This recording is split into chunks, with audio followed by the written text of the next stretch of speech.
ఏదైతే మనం గత 2, 3 రోజుల నుంచి దాదాపు ఒక వారం రోజులు నడుస్తుంది అనుకో, ఒక 10 రోజుల నుంచి నడుస్తున్నటువంటి ఇష్యూ ఏదైతే పవన్ కళ్యాణ్ వర్సెస్ తెలంగాణ అని చెప్పేసి దాదాపు అట్లనే అయిపోయింది. ఇప్పుడు పవన్ కళ్యాణ్ వర్సెస్ తెలంగాణ, ఆంధ్ర అందరూ, ఎందుకంటే మరి ఆంధ్ర నాయకులు అందరూ లేరు దాంట్లో, పవన్ కళ్యాణ్ కూడా ఉంది కాబట్టి.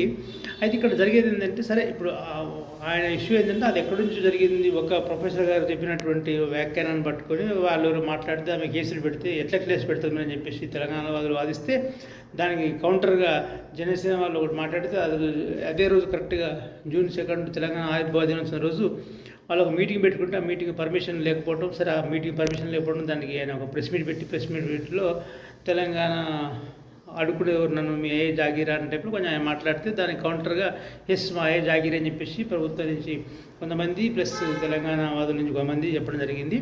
ఆ తర్వాత అది ఇంకా కంటిన్యూ అవుతుంది.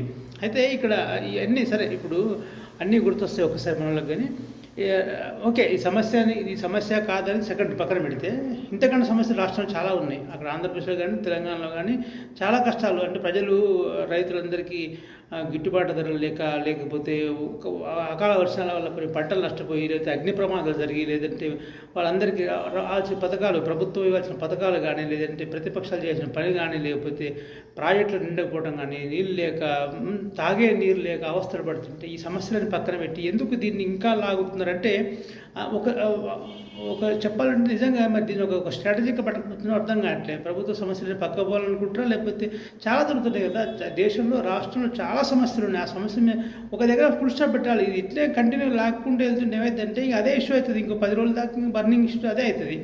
కానీ ఇప్పుడు మరి ఇంకా రేపటి స్కూల్ స్టార్ట్ అయితే స్కూళ్ళల్లో అసలు స్కూల్స్ ఎన్ని, పర్మిషన్ లేని స్కూల్స్ ఎన్ని, బస్సులో ఫిట్నెస్ ఏంది, స్కూల్లో ఫిట్నెస్ ఏంది, ఇవన్నీ చాలా ఉండేసి ఈ సమస్యలన్నీ పక్కన పోయినాయి. ఇప్పుడు ఇదే మాట్లాడుతుంటారు ఇక 4 రోజుల దాకా. కానీ అదే నేను ఏంటంటే, సరే మీరు విమర్శలు చేయండి, కానీ తప్పు పట్టండి కరెక్టే, కానీ ఒక లిమిటు.